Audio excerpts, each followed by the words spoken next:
Formal good afternoon to all of you.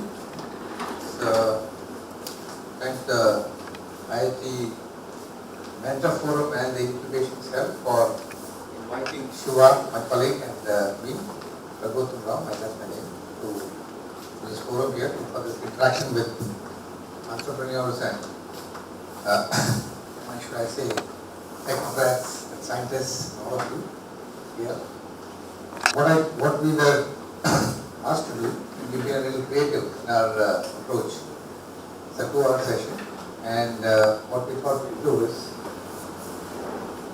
move this forward. You move the slides?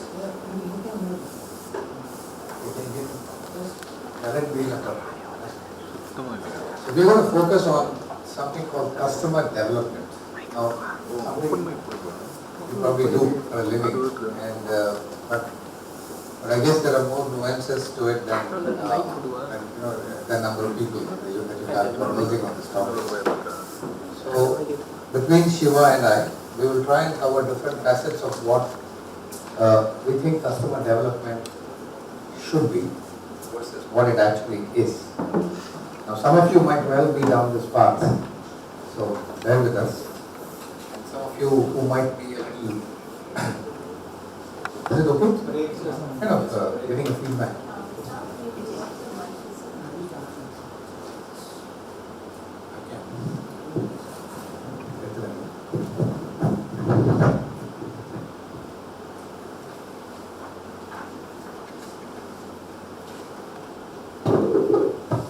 Thank you. So customer development is something that you people might be very familiar with and maybe, as I said, practicing it. But we'll try and bring different shades of it, and to the extent that some of you are already practicing or are past masters at it, you will bear with us, maybe correct us. We are also open to correction and feedback. Just a word about GDC and ourselves before we start. There's some background that you might be aware, but I thought we'll fill you up so that there's more of a personal touch. GDC stands for the Gopal Krishna Deshpande Center. Some of you might have visited or read about us. We are about a year old in IIT Madras on the main campus, set up by I can say the largest of two alumni of IIT Madras, who by their name, Dr. Deshpande and Chris Gopal Krishnan. We are essentially focusing on the pre-incubation space. Our core, since there is a substrate of incubators here, and many of you probably are part of this ecosystem, how do you actually translate ideas from university labs to the marketplace? By way of for-profit ventures is what we focus on. We are not focused only on IIT Madras. Our charter or mandate is actually to look at pan-India level. So we've just started out. We have started a dialogue with 5 or 6 other colleges. IIT Bombay is the most farthest we have gone. Whatever we have done at IIT Madras, in the next month or 2, we will actually be replicating at IIT Bombay. And soon thereafter with other colleges that we've embarked on a dialogue with. And what we do essentially is what you probably have started to do. You had an idea, how do you convert that into a commercial business?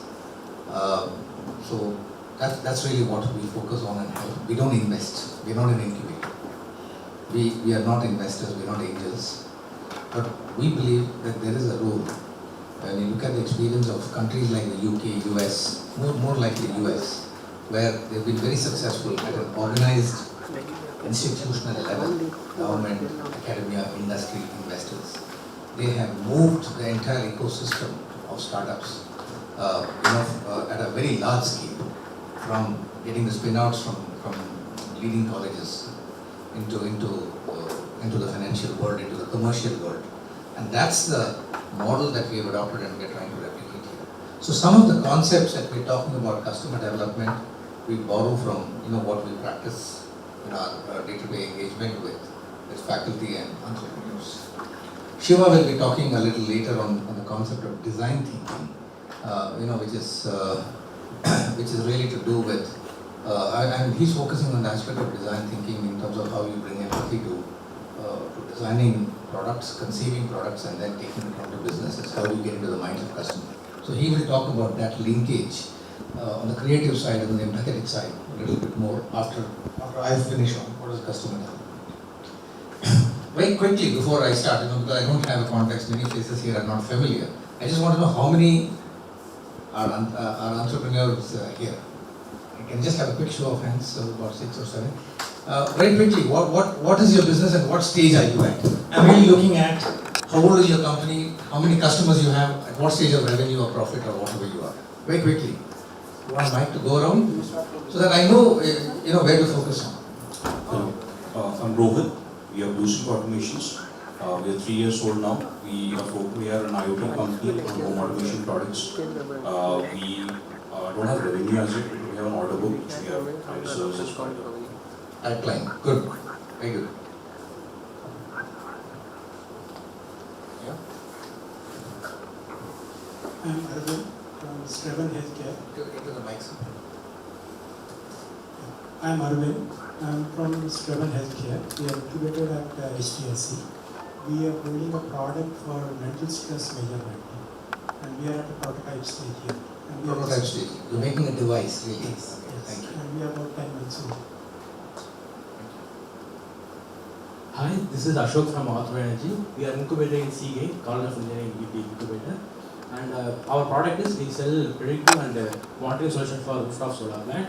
So we are 6 months old. Currently we are running 2 pilots and we have started our sales cycle. So you're already into revenue? No, so we have started our sales cycle. Okay. So we are running the pilots. I'm running ahead of you. Okay. Sir, I'm Pragyan. Our company is Avriti and we are in the prototype development stage yet. We're not into revenues and we're planning to do pilots in mid of next year. Very good. Sir, I'm Kumar Mridul. I'm from Ghosh Vision, and we are still identifying our customers, and we are a year old. We are not generating any revenue. You have a prototype, that is? Yes, we You have a product? Yes, we are working on the product. We have prototype ready, but take it to MVP. It is Very good. Myself, Amol. I am from Medha Innovation and Development. We are a 3-year-old company, but here we are incubated for our new product, which is a base technology which increase the accuracy in current bioinformatics software. So we are about to reach customer now. Hello everyone, my name is Rishabh. I represent the company Sina Mobility. We are 1 year old and we are developing a self-balancing electric motorcycle with fully enclosed cavity or a two-wheel car. So currently it's in the prototype development stage, and regarding customer till now we have received around 11 pre-orders for the bike. Self-balancing? Yes. Means I don't need a license to drive you. Yeah, ultimately so. You don't need anything balancing. Hello, my name is Gautam. I work for a company called Fipsolic Technologies, and we make ultra lightweight organic fertilizer. And the product is ready. We are about to start marketing right now. We have a few customers who we started our trials with, and we're getting into the market. Okay, very good. Anyone else? Any entrepreneurs? Yeah? Yeah, I think this one might want to tell. Hi, my name is Barney Evan. We represent Mozero Health Solution. It's a diabetes management platform. Currently the prototype is in place. We're doing some testing with a couple of doctors. It's a device, is it? No, it's a software. Software. Okay, thank you. Okay, anyone here? So from what I gauge, most of you are at pre-revenue stage, and some of you are knocking the doors of Airpoint. I guess everyone has a chance. Anybody wants to add something?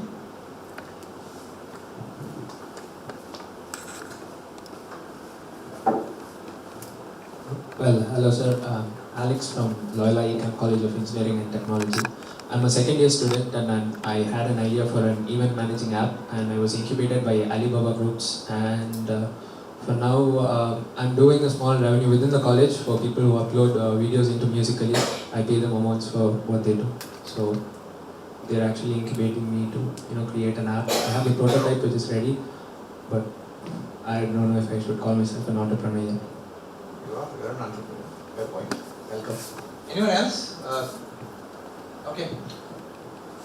So basically, our idea was to understand what stage you are, so that what we talk is relevant and focused to you, and you can take it. So very quickly, if I can ask, what is your number one priority? Anyone? Prototype development. Prototype development. Okay. Everyone, or someone's past that? Value for customer. I'm sorry. Value for customer. Value. For customer. So what problem we are solving? What is the unmet need we are doing for? What is your number one priority? So like reducing the manpower for the customer. So creating value for the customers. Creating, but that's for everybody, right? Okay, so creating value for them, and you're there. Okay. Anyone else with a different priority? Customer acquisition. Okay. Product validation. Validation. Product market fit. Product market fit. Product market fit. Okay. All right. I think we're getting in the zone. We're there. Now, I just want to step back and talk about how startups have generally been built. And when I say this whole startup culture is about 30, 40 years old, predates the internet a little bit, and but that's the word, that's where it has come from. And then now everyone calls it a startup. It doesn't matter what industry, whatever you set up, even if you want to sell up even Jio is a startup. That's what Mukesh Ambani says. He calls himself the world's largest startup. If you can call it that. So, how were they built traditionally? So, conventional wisdom, said, because companies are about 300-400 years old. East India Company is the most famous, large company that got built 400 years back, to our detriment. The startups have been seen as smaller versions of large companies. So, everybody's been creating companies. Some companies have lasted hundreds of years, or if not tens of years, decades. So everyone saw startups as smaller versions of large companies. So if large companies did something successful, try and replicate that here. Try and replicate the best practices here. That's been the conventional model for, even establishing companies. Because many of the startups actually came from executives who were working in large companies. They had experience and they said, okay, let's move on and become owners of our own fortunes or destinies, and let's start up. And they did what came to them naturally, what they did at, where they were working earlier. If you look at VCs were largely, people in successful large companies. They amassed money or whatever, and they went on to then raise money, and they also wanted to replicate more of what they saw. Now that seemed to be the model to go forward. Okay. So what do? Don't attempt to read this. So anytime you go somewhere, do you have a business plan? What are you setting up? Who are your customers? What are your success factors? What have guys in the industry done? What are you doing? And what are you doing for the next 5 years? That seems to be the questions that you will face. Whether you go to investors, whether you go to anyone else who wants to be a stakeholder in your business. So how do you start off? So you have, in terms of, is there a pointer? Okay. So some of you said marketing, some of you said engineering, so probably operations is far away. So you probably start off with a white paper if you're a tech company, or you go to a seminar and present something. You then start building a prototype, hire somebody, someone because you want to do more work. And then typically this is the waterfall approach. So you have the specs, maybe you have spoken to a few customers, you got the specs, then you make the product ready, then you get the sales engine fired up, and then you launch, and hopefully everything will take over. And that's typically even how large companies launch products today. And it's been a successful model for years. There's nothing wrong with it. And that's really what was brought to even startup companies. Not very sure if many of you are also following an approach very similar to this, right? Because it looks right? The next question is, if you got a 5-year forecast, where are you going to be in 5 years? That's the next question. When you go to make a pitch, you better have this ready. Where is your EBITDA and what's your money? Where are you reaching in 5 years? Where are you breaking even? All these questions are asked of you, right? And that's what really a 5-year forecast really means. But reality is a little different. There's a saying, no battle plan survives first contact with the enemy. You may make greatest and most elaborate plans, But when the first bullet is fired or when the first bomb goes off next to you, the plan is out of the window. What is your objective now? Survive, escape, conquer, do whatever, but the plan is not on your mind. And that's pretty much what I guess a startup faces. You know, whatever plan you do, whatever 5 years you do, however minutely, you might even make quarterly plans, you know, for all you know, because that's done by large companies. But when you actually hit the reality, when you hit the street, the reality is very different. When the rubber meets the road, as they say, all this is history. Similarly, no business plan, and we're kind of very emphatic here, survives first contact with customers. You go and meet customers, you know, that's not what your business plan, it's not in accordance with your business plan. You know, I don't know what language they are talking. They're from another planet, for all you know. Right? That's how it appears. You know, who's this guy? Any idea? I'm sorry? Mike Tyson. Well, somebody there is really up to boxing. Okay, this is Mike Tyson. So he says, very famously, everyone has a plan until he gets punched in the face. I mean, that's really what happens. This is an actual statement. So you come with a plan to beat Mike Tyson. I mean, I'm sure everyone has heard of Mike Tyson before. He's the most successful boxing, heavyweight boxing champion. So in the statement he said, everyone's got plans to knock him out. But after the first punch, you know, it's all gone. Now you're just dancing around in the ring to escape what to do. And that's really what startups face. I don't know if you're facing this, but if you're better than this, then I think it's good for you. But by and large, startups have a situation where they are used to, what is expected of them is to make 5-year plans, make detailed business plans, product launching plans, this, that, and all that. But none of them really reflect what the reality you face in the dialogue in the market or with the customer. It takes ages to get a meeting with the customer. It takes ages for him to even smile at you.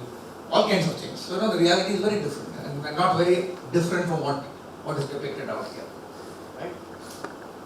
Therefore, a lot of people, you know, who kind of thought through this, typically the universities which have been successful in the US and elsewhere, Stanford, Berkeley, the MITs of the world, you know, who've been successful in kind of creating Valley and similar other places in the US, they thought about it and said, look, there probably is a different way. And when you look at successful companies, ones that are not, you know, let's say outcomes of accidental history, but really a little bit better planned, there's a method in that madness which could be done a little better than just aping large companies. And the first insight is, look at a startup, look at yourselves, since you're all startups. You are not smaller version of large companies. You are not. However successful a Procter & Gamble, a Hindustan Unilever, or anyone else, L&T or whatever else is your role model that you might be wanting to become, you are not that today. So you are not a smaller version of a large company, right? So what are you then? The big difference, you know, between startups and large companies, and this is a big insight, is startups are searching for a business model. You are not in business. You are not executing anything. You are searching. You are searching for something, and we'll get to the heart of what that means. Whereas large companies are executing a business plan or a business model which is known. So when executives move from large companies, they know who their customers are, they know what the problems in the industry are, they know how to solve it. If they were to launch a new product, they would have heard it from their customers. You know, they have access to them, they have clout with them, so they have several other things which a startup does not have. Right? So a large company does what it does best, what it is used to doing day in and day out, which is simply executing what they already know. They are working in a known space. They know what comes next, for the most part. Not everything is known. But when you take a startup, you are chaotic. You don't really know what it is. You think you know. You think you have a problem. I'm going to get a little aggressive here and maybe under your skin, but bear with me. So really startups, how much ever talented you are, how much ever sure-footed you think you are, the fact of the matter is you don't know your turf. It's a very rare startup that knows its stuff. Even if you look at how Apple went about it, or even the big ones, or how Microsoft, I mean, these are well chronicled enough to know that many of them, did many a false step or had a lot of luck, and before they really hit the sweet spot. So clearly they don't know what they are in for. So they are really searching, and we'll understand what it means. The statement is worth memorizing, right? Most startups fail from a lack of customers than from product or technology. You may all be deep tech startups. Okay? There are umpteen reasons why startups fail. Promoters fight, they don't get along, they're not entrepreneurial, luck was bad, they ran out of cash, all kinds of things. True, very true. But the largest cause or factor for failures of startups is they made products that nobody ever wanted. That is the biggest risk. And at the stage that you are at, you are kind of knocking on revenues, you're searching for revenues, you've got a prototype. This is this time you really need to sit back and think, is this something that we need to be a little bit more careful about, right? Or are we on the right course? And that is where we would like to sensitize, provoke each one of you, right, into thinking. So most startups fail from a lack of customers. Lack of cash. Running out of cash is not a problem. Running out of cash is a symptom. It's not the problem. It's like saying people die of cardiac arrest. I mean, unless you really had a heart attack, cardiac arrest is a symptom of underlying other symptoms. You could have high BP, you could have cholesterol, you could have God knows what not. All kinds of things. You could have a clot in your blood. Anything could be the reason. Wrong diet, anything. Similarly, running out of cash is seldom a problem. It's symptomatic of a larger problem or a malaise that the business faces. And usually it is lack of customers. Even technology fails, but you guys are smart here. That's not likely to be the reason. Okay, so this is something that most entrepreneurs immediately react negatively to. And there's pushback to this statement. No, I know it, I've seen it, I've felt it. Custom people have told me. All of that. Okay, there are 100 other people doing it. I'm the 31st guy doing it. 30 guys can't be idiots. There are all kinds of reasons. But the single biggest reason why empirically startups fail is because of that. Okay. So therefore, what is a startup? A startup it's a temporary organization. For God's sake, I asked you how old is your startup?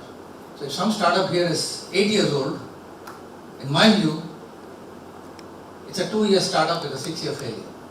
That's what it is. You can't be in startup mode forever.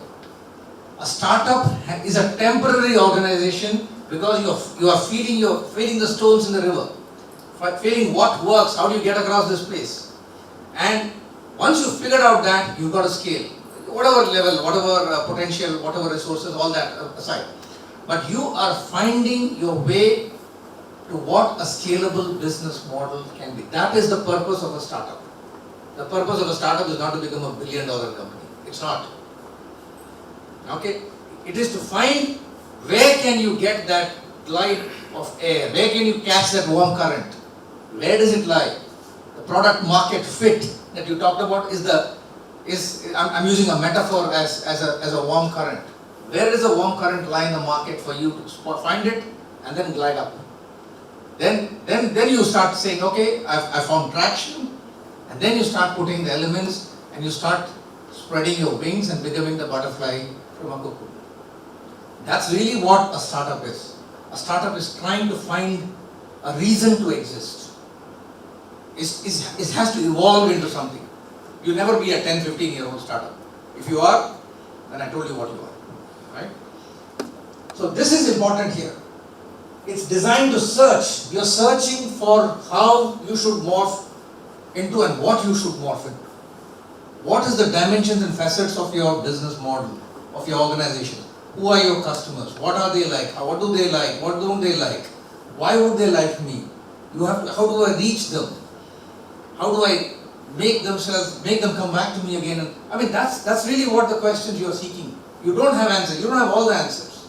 You might have some clues. You might have hypotheses. You might have theories. but little more than that. At the time when you're starting out, as you go in time, and many of you are 1, 2, 3 years old, you might have started getting some clues, some feedback. The question is, how do you use these clues and morph yourself into something that gives you a shot for success to be a scalable organization? That's the purpose of a startup. I think we should get this right? And a repeatable and scalable business model simply means that you do something much better over and over again till you become good enough to make a profit. That basically means profit. Somebody said add value, right? That's nice fancy English, but essentially it means you make money. That's really what you want to get to eventually. Okay? So a startup aims to become a company. You are not a company yet. I mean, legally you may be a company, private, limited, LLP, all those things are there. Partnership, all that is okay. But in essence, you are not a business yet. You are searching for how to become a replicable, successful business. Right? And you are searching for how do you create value? How do you deliver to a customer and how do you capture value in that? A lot of people can deliver stuff, services, goods and all that. But how do you capture value in that? You know, that is the model that you're searching for. And I think make that the purpose of your startup. So if I were to say, from an ideation stage, this is chaos. You don't know what's happening here. Spending time 1, 2, 3 years, hopefully some order comes out of it, and then you start to scale, then you become a large company, and then all the good things follow. This is the phase that we're going to talk about today. So you that's why we said search here, don't start executing. If you start selling from day one, before you understood your market, you're set up for failure. Honestly, chances are you're set up for failure. If you have great luck and everybody follows, good luck to you. But if you are finding success from day one without your having understood the needs of the market, the nuances of how the market is segmented, who the different players are, what are their motivations to buy, not to buy, and so on. If you have started getting success there, it's either good luck or it's not likely to continue. So you don't execute before you have searched enough. So don't confuse between these two stages. Search, identify, find your vectors, and then you grow. All successful companies, when they search, they fail. Many of them fail. It doesn't mean that that's the end, that's curtains. It means that they've just not found the right model, right spot. They move somewhere else. They move adjacent. They move something else. They keep trying. Keep trying till you find it. That is the search, exercise. That's the initiatives that you need to put in place at the stage, that you are before you can really think of scaling. Yeah? So how do we build our startup? So let me ask you a question. Again, it's a little open-ended. What's your definition of your business? Anyone? You went wrong. So there's no rights or wrongs here, right? It's how you see your business. How do you know? What business are you in? If I ask you, what business are you in? How will you answer it? Design and develop, build products and sell it to the customers. Design, build products and sell to customers. Okay, but that can be anything. We do home automation products, specifically that's a segment where... Design, build and sell home automation products. Okay, fair point. Just move around. What business are you in? This is not a trick question. Just think and answer. How do I look at business as a social ecosystem? It's just a social How do you look ecosystem. at your business? My business again. What business are you in? I'm in an incubation business. I'm incubating startups. Okay. Alright. Sorry. I'm talking to startups here. Yeah, of course. In general, the business that we talk about is generally the social ecosystem. Okay. Where there is one seller and a buyer, both are in tune. So that becomes a business. Sure. What business are you? What benefit the customer gets for which he is willing to pay. Okay. Alright. So we are in energy business. I'm sorry? We are in energy business where we try to improve some efficiency and we gain exchange goods. Like we try to improve the performance for them. In turn, the customer pays for it. Okay. I'm not going to go around. We're just going to stop after some time. My idea is to get a generic thought and then build on it. Yeah. So, defining our business, it's a solution for diabetes, taking the pain in the process of management of diabetes, both at the doctors and the patients. Okay. I'll stop here. The point is this. There is one is your definition. Your definition as a supplier. You know, I do this. I have this product. I have that product. You also have a customer's view of the business, and you got to see that the two are they have to be the same, right? So what happens is in a tech business, a lot of people are stuck with products, with features, right? Whereas you got to focus more on the benefits that somebody sees in that, and that's the real focus. That's the search that has to happen. You can't have a product. You can't meet 3 or 4 customers and say, okay, I have a product that meets their features. So really, the quest of a business has to be, where is the customer in all that I'm trying to do, in the product and around it. And let me expand on this, right? So who is the customer? Have all of you thought about the pricing models, or is it too early in the game for you? Who's paying for your service or product? Have you all thought about it, or is it a little later? I'm sorry? You thought about it. So there are multiple models, and clearly who's paying for it? Whether it's a user who's paying for it, are there other people who are paying for it, right? Or is it a combination of both? I mean, these are nuances that need to get built at a very early stage in a product's life. It's not that you build the product and then start thinking of what the pricing or cost has to be. And that's a large reason for failures in India. Or a large reason for failures is you made it, but the target pricing doesn't work. And then you can't change the spec, going forward. So I'm going to skip this. How many agree with this statement? Making the product or technology work is the hardest part of your business. None of you agree? It's not an issue? All of you have cracked it, right? And I think this is correct, because for most tech products, this tends to become the central piece. You have technology, you have originated with it, you made the best product, you want to write the best code for it, you want to write the most efficient code for it, and it takes a life onto itself. And you're solving a problem without really looking at what the market is looking at. So that's what I said. Most startups fail from not looking at what the customers want. Okay, you think a lot of people have the need for the problem you're trying to solve. How do you know this? How do startups figure out? I mean, I don't know what the process is. Many of you are from many different incubators. How do you know that there are people who want to solve the problem that you're solving? How have you figured it out? Any thoughts on that? Have you done a survey? Online service. Online surveys? And what have you asked? Would you buy my product? Is that what you asked? No, the problems, what are the problems, I'm working on self-balancing bike. So Right. basically, what are the problems that they are facing on two-wheelers? And if this kind of solution is provided, will they be going or opting or not opting, that kind of thing?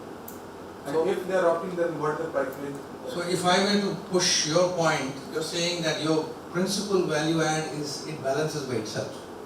You don't have, is there anything else other than to that?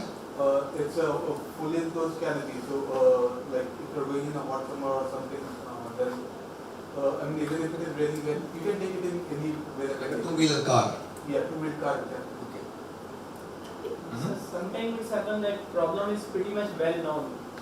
For example, in our sector, dynamic programming implementation in sequence analysis Right. was an NP-hard problem from 1975. So we were using heuristic or iterative methods to do the sequence analysis, which gives 70% accuracy. So it is a well-known problem. So we resolved that NP-hard problem, and then we moved to the product development, because it is something which is required in the market, so that after implementing dynamic programming, we are achieving 96% accuracy. So it's a well-known problem. You kind of assume that it's yet to be solved, and we have a way to So solve it. many companies are working on it, but Yeah, they are not capable to solve it, and we did it. No, I would guess most startups, if not all, would be attempting problems or which are quite well known. Diabetes is well known. I mean, we have an epidemic, so why worry about it, right? We ran a cohort, and there was somebody there who came and said, we're solving water problem. We're getting water from air. Why worry about it? There's a water shortage anywhere you go. Why worry about it? So, at a macro level, demand shortage is not an issue. It's not likely to be an issue for most of us. That's not the issue. So, but then how do you then actually say that there is a need for my product? Technology need is there, that's why. Okay. We need a technology so that we can achieve more accuracy. People don't consume technology. I told you I'll get a little offensive. People don't consume. I don't buy technology. I buy benefits. Right? We buy solution, but solutions depend on the technology. I don't care. I don't care whether it works on technology or not. So the point I'm trying to make is, as startups, as engineers, you need to get beyond technology and understand, how people solve. Whether my phone works on Android or what is the other one, iOS. Beyond the point, I don't care. I buy a brand because I associate myself with a brand. That brand is not necessarily the best. I think it's cool to be associated. There could be much better, efficient, environmental friendly, fast, supercomputer oriented, all those things might be there. They may not appeal to me. So the point I'm sensitizing, all founders to is, how do you know that there is, that a lot of people have this need? How do you know this? And I think, this is not a trivial question. The overall demand might be there. There's no shortage of water. I mean, there's no question that there is a shortage of water. There's no question that there's a diabetic epidemic, that this country is going to face, if not already facing. I'm sure, in many other domains, this is the macro demand supply problem is very well stacked in favor of, somebody coming up and disrupting, or not even disrupting, come up with a sensible thing and you should be good. It smacks of that. But nonetheless, there is a barrier. And I think it is that barrier that I am urging you to search. And that search has to be, there is no formula for this. There is no straight way to, there is no, prescription for this. It has to come out of what you search, how you define the market is what we are saying. And therefore, many of these media reports commissioned a market research, they are far too remote. A market research will tell you data analytics is a huge need for data. Data is the next oil, data is the next this, so start an AI company. It doesn't work. Why doesn't it work? Because the actual need, who is demanding it, why would they buy, what are you offering, there could be a lot of gap. And it is that gap that needs to be identified very, very precisely is where I think most startups don't do sufficient homework. And I think that's what I'm trying to labor here, right? So there are multiple things, and many of you might have done all of this. But how many customers do you talk to and say, look, there is a problem? There is 70% or whatever, I don't know the domain, so I may be completely off. But whatever is there is 70% working. There's still a lot of gap to go. But are people dying because of this? People are still living with it. They could get better, surely. The point I'm making is, you've got to be very, very sure of yourself that if something that you're bringing takes 70 to 80% or whatever, I'm using your language, is that something that they will actually give the right hand for? Is that a flea bite or a shark bite? I think that's the hard question you need to ask. If it's a flea bite, people might well live without it. You're not that compelling a story. Why would you be compelling enough? And I think that is the search that you need to make, right? And there are some ways of going about it, right? But why does it take 1 year, 2 years, 3 years? I heard some of you are trying for 2-3 years, to reach customer. Why? Why is it that customers, if you are working in an area where there is macro demand, why is it taking 2 years for customers to? Why are they not lining up outside? It's a question you need to ask. Maybe they don't know. Maybe they are not the customers. Maybe the people who you thought were not the customers. Maybe there's someone else. So, how do you find customers in this big bad world out there? As a startup with a lean budget. That is the problem you're solving. You can't do this like a large company, right? Customers don't buy technology. Customers may not buy the best of products, even if you have one. You're likely to have very good technology, being from here, being from good colleges and so on and so forth. They don't give a damn. They are looking for their needs. If it doesn't, and if that need is a flea bite, I may not come in. Okay, that's the message really.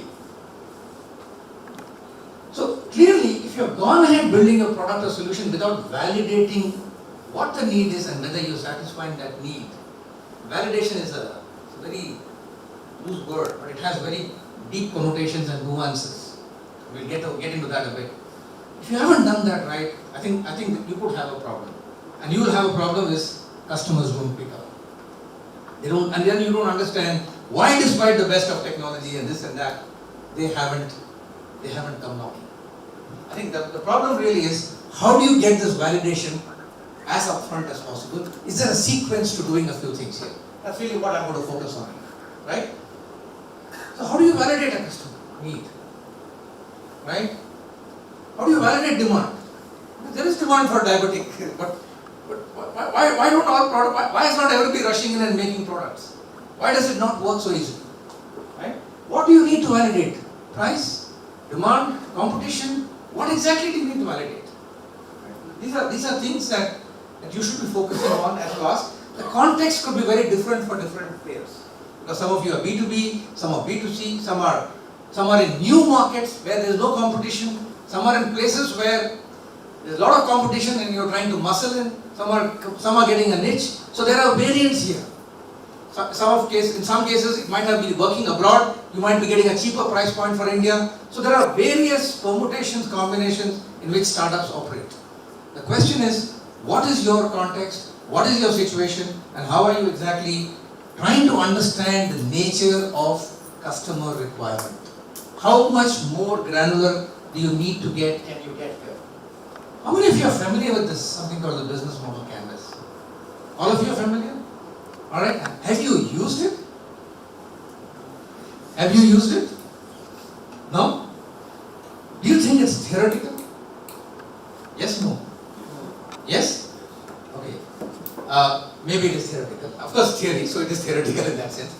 But the concepts in this are something that you might want to see if it is relevant to your situation. And what I'm going to say is not rocket science in that sense, but it's proven, right? If you really go down these routes. So what customer problems are you trying to solve? I think, can you be precise?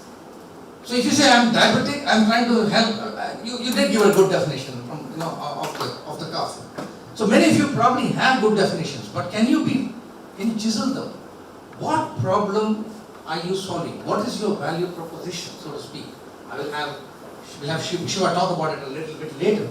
But if you don't have a sharp answer to this query, what customer need you are satisfying, you probably have not dug deep enough.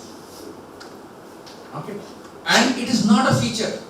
And don't confuse a feature of your product or offering with that of a value proposition. That is not a value proposition.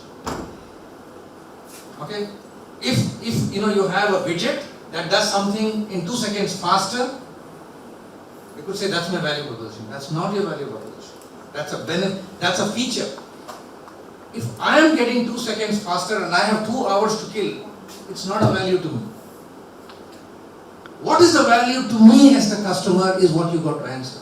And the 2 seconds faster, I just cooked that up. If that 2 seconds faster could be a life and death issue for somebody, that's a value proposition. And why is that a value proposition? Is it because of time? Is it because of reaction time makes a difference? Whatever that be. So you have to answer that. So I was talking to an entrepreneur who is trying to make a device, a sensor, which will measure temperature in a vessel, right? I thought it's a cryogenic vessel. He said it's a furnace. It doesn't matter. And he says, it will measure it remotely at any point of time. So I said, who is it useful to? So it's not useful to steel guys. All steel guys, they don't care. Even if the temperature varies between even 10 degrees, they don't care. They're okay. And most controllers can do that. But there are glass makers or in certain cryogenic applications, you can't have a variation of more than very small degree, which you can't, then it is critical. And how is it critical? Because when you make the product and in a place or in a time or in a process where temperature has varied, it doesn't show up as a defect. But the life is 30% lower than if it were not that way. It doesn't show up. But when it's 30% lower, the loss of product, and it's unpredictable, the end is unpredictable, the loss is in crores in the process industry. That is the benefit. So an old established industry is having a lot of breakdowns and they trace it back to manufacturing inconsistency in temperature. He will give his right arm, for a device like this, or to procure it from a furnace which has this control. That is value proposition. Now you understood. So it is not your ability to read temperature within a large furnace in plus minus 2 degrees. That is not your value proposition.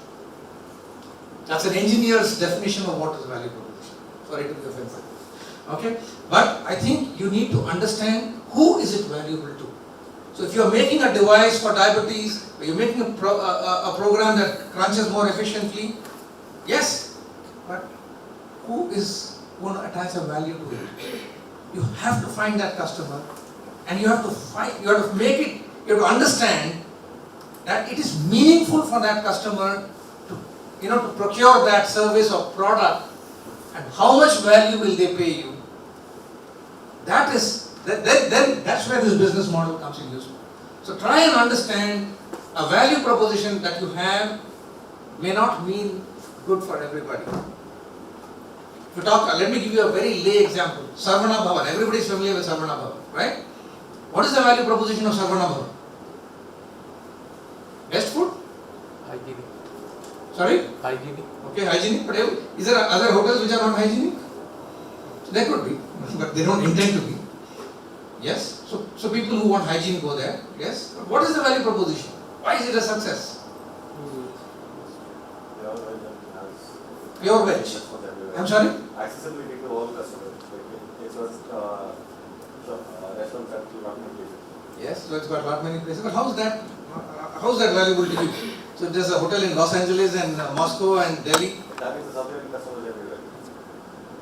And people who What is the value proposition? Accessibility. How is that a value proposition?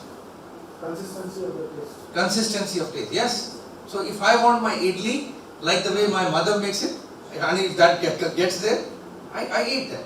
So maybe that's good. Or if I go out, I'm out on the street, I get it.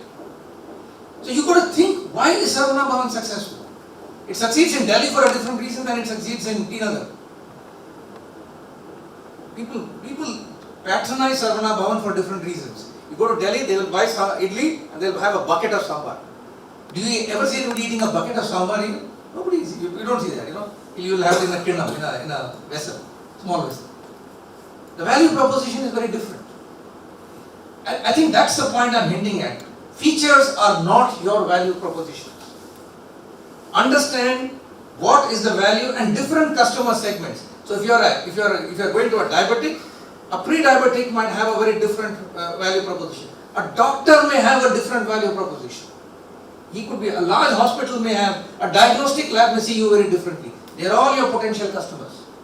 So I'm just kind of randomly giving examples. So understand value proposition very, very carefully. It's not the English word that is constituted with. It's definitely not the sum of your features. It's not definitely your top 3 features. It is what the features mean to different customers. The value that is added to them. It could be monetary. It doesn't have to be monetary. Right?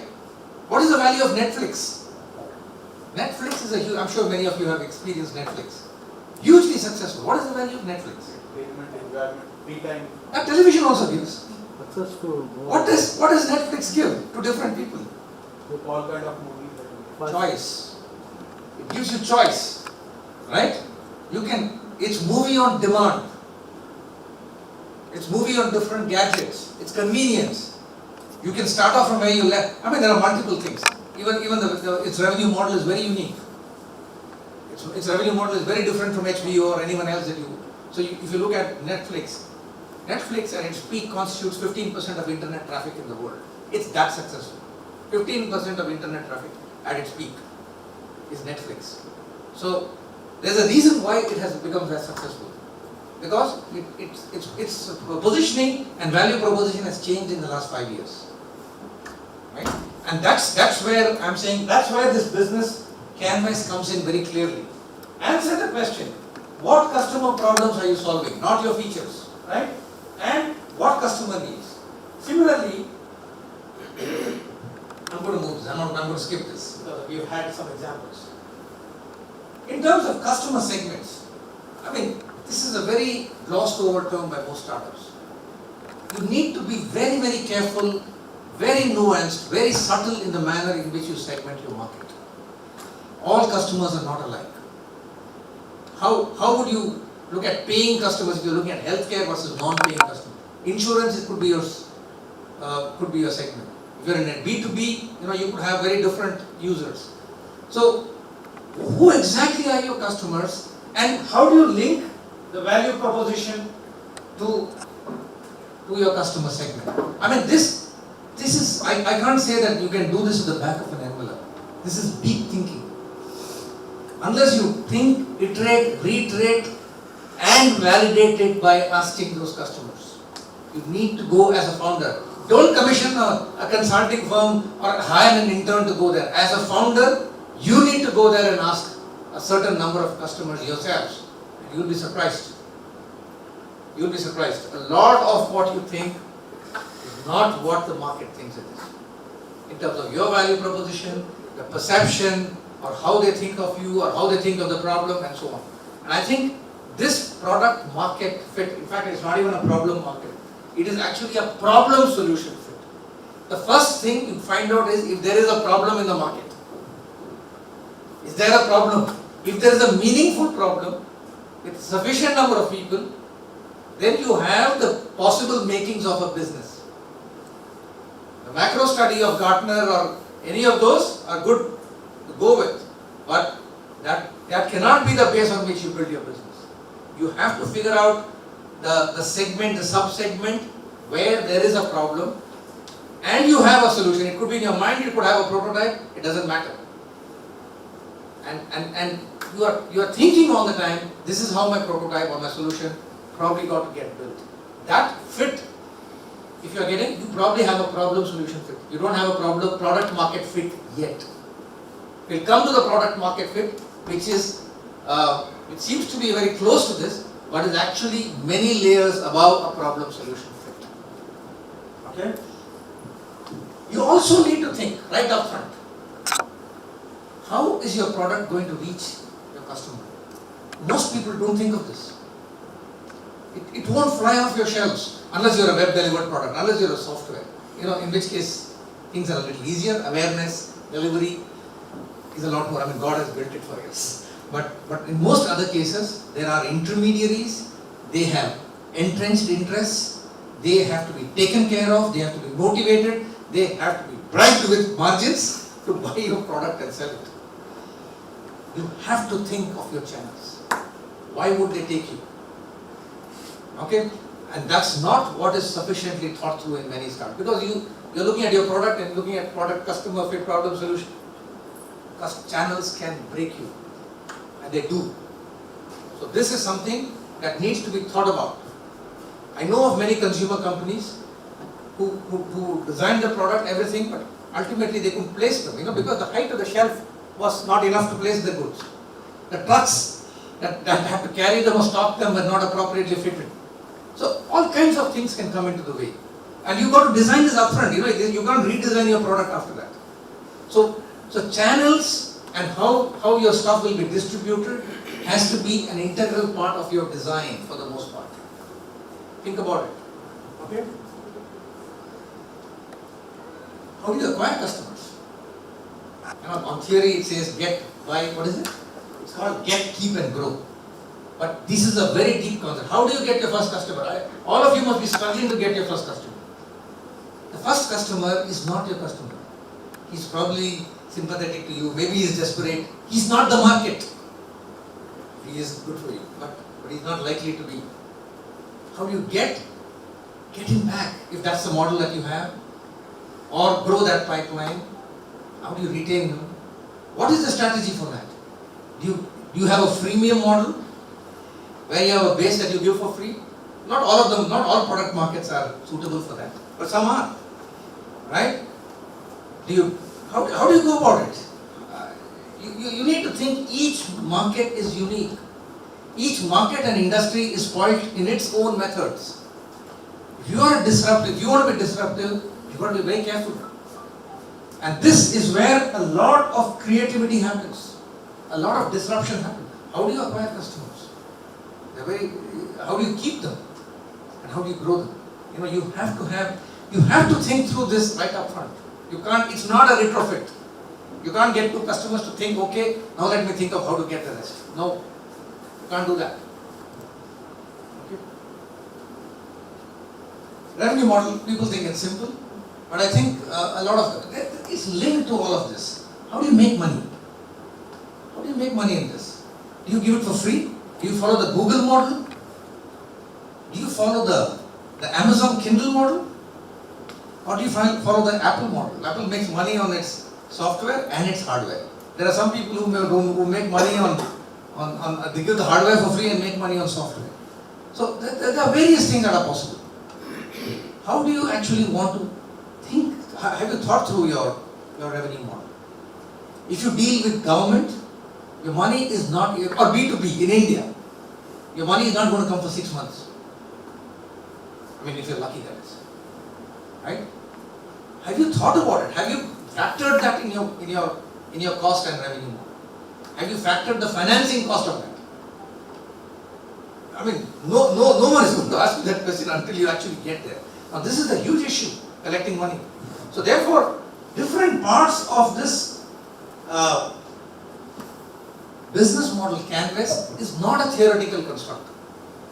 If you have had an initial success in understanding the problem, tuning your product or offering to your early sensing of where the demand is, but have not thought through many of these elements, you would be making a grave mistake in making your MVP and going forward with it.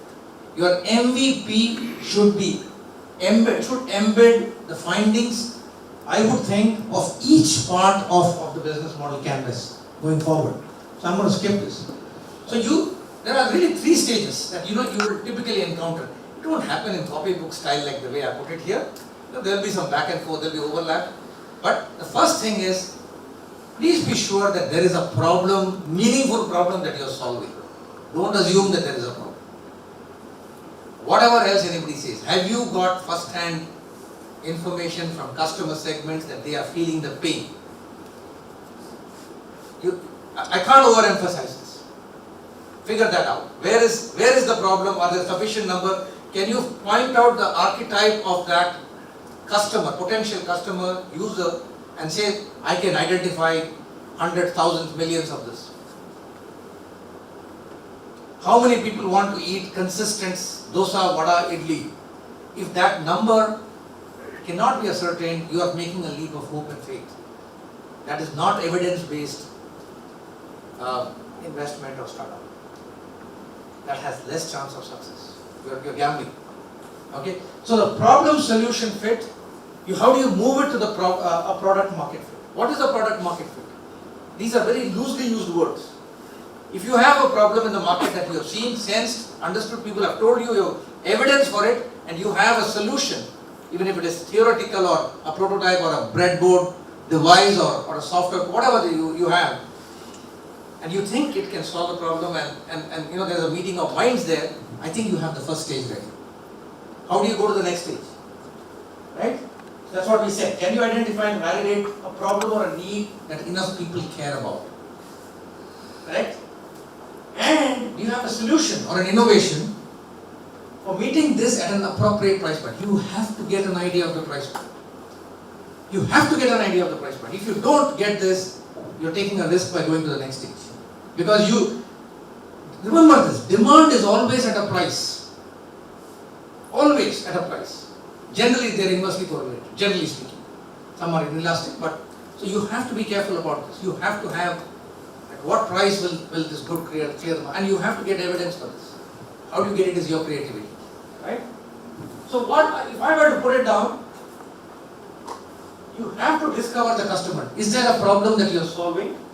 And validate that with customer. If you don't get convincing evidence, you probably don't have a solution. However elegant, however scientifically correct, however technically beautiful you are, the market is not there for you. At least you haven't discovered it. I think that's the hard truth. And you got to be man enough to accept it in that sense. Or pivot here. I mean, pivot. That's not really a failure. Maybe you're too early for the market. And lots of companies have suffered that fate. You don't want to do that, right? So a problem solution fit is what you're doing here. When you move to when you develop an MVP, you have to ask those questions. Your MVP should be, it's not minimal, it's not a stripped down version of your final product. It is functional. It should be good enough to be used and validated by early users who are desperate. It's minimal, right? In that sense. But it's still a viable product. It may not have all the fancy stuff. You should understand, you should get a very good idea at the cost at which you would be able to make it or the price at which the customer would buy it. You have to get a very good sense of it then. Because if you don't get it here, you are likely to misdesign it or over-design it or wrongly design it. Very, very good chances. Let me give you an example. I think Professor Ashok Jhunjhunwala always cites this example, and I heard this many years back from him. You've seen an ATM machine, it's now past, right? People now use digital, but it was a big thing when it came in India 15 years back or thereabouts, but it was damn expensive. An ATM machine, an ATM dispenser costs about, I know for a bank, it costs about 6 lakhs or 8 lakhs. That's what it used to cost then. Diebold and a few other guys used to make it. There were 3 or 4 manufacturers. This is sophisticated. It's basically a PC with a dispenser of cash and some more network behind it. And then you have to put a security around it, you have to put an AC cabin. And so the cost of an ATM was about 10-12 lakhs then. I don't know what it is now, but it was 10-12. And RBI was pushing banks to set up ATMs. And they won't do it because it was expensive. Because if you go to a rural village, that's where they wanted cash, right? So there's not enough demand for it. And that's when I think IIT Madras actually took up this challenge. I think even Director Bhaskar was involved in that. They really said, can we design an ATM? And the question was asked of ICICI and SDs, what price would an ATM, would you install it in some village in Rajasthan or wherever, And the answer was, if it costs about, overall cost is about 1 lakh, which means the ATM should cost about 65, 70, 75,000. That's like a 10% of what it was retailing at. Okay? And what do you do? There's pressure from the regulator, business is asking for it, you can't afford it. It's a big crisis for entities, and the numbers are large. The numbers, Indian banking, as some of you might know, is very, very large in terms of people and so on.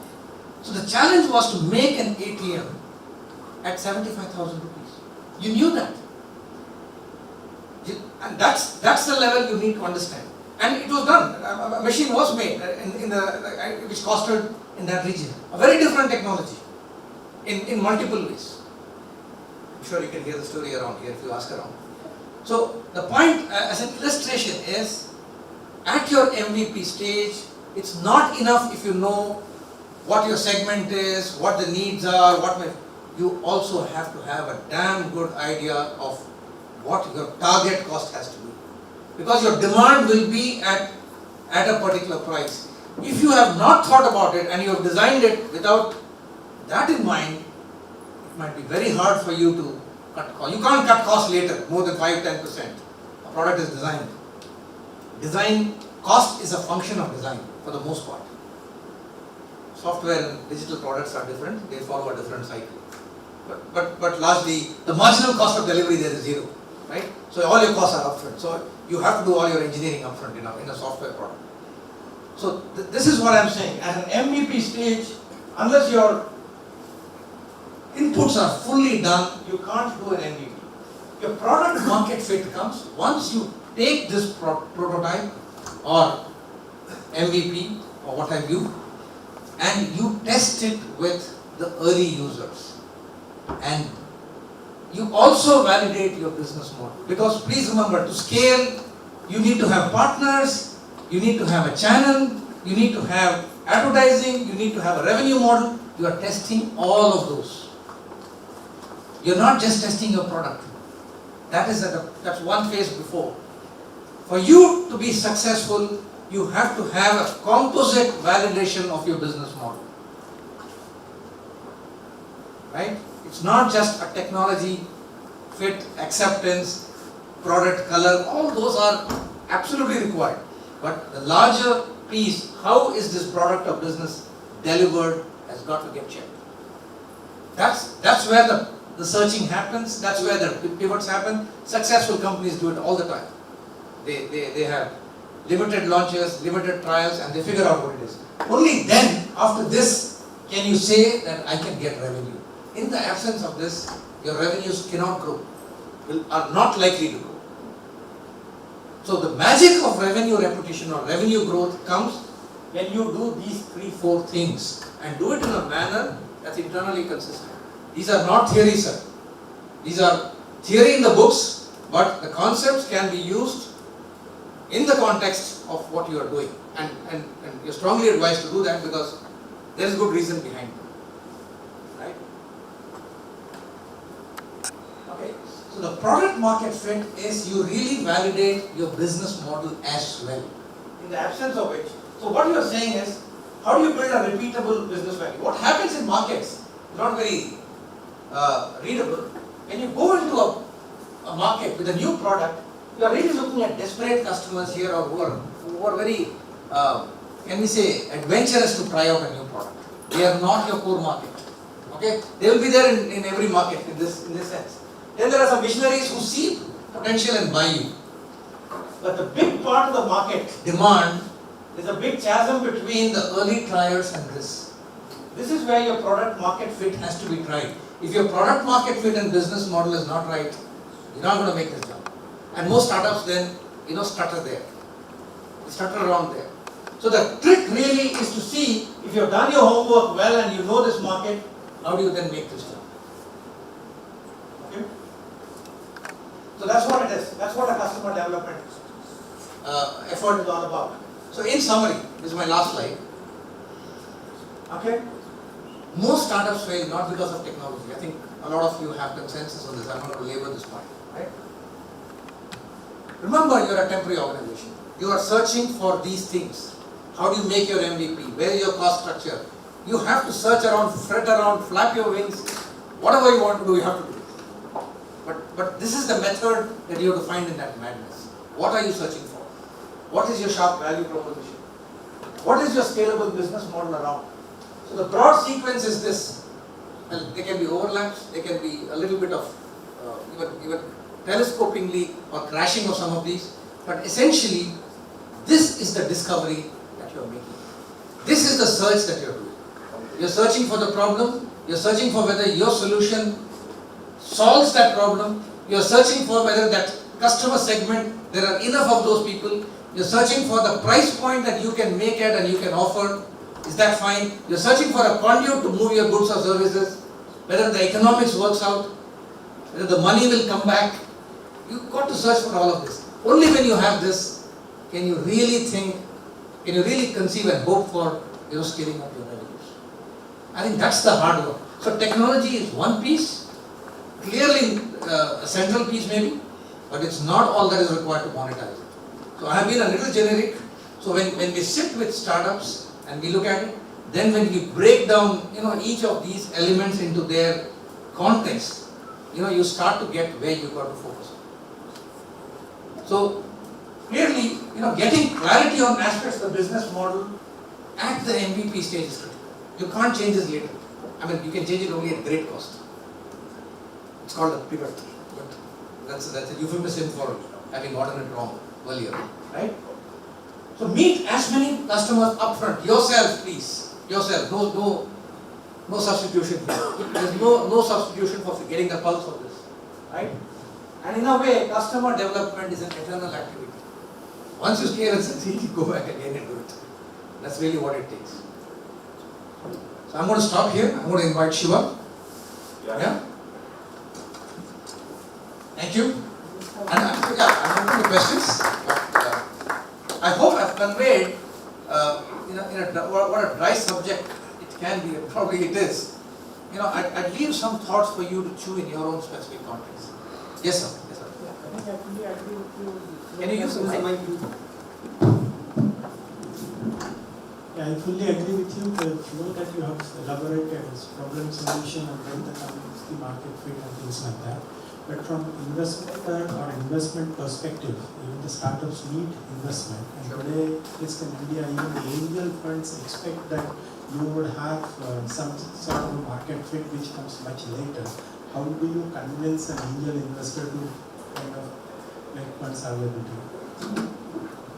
You're asking difficult questions. Should start with easy question.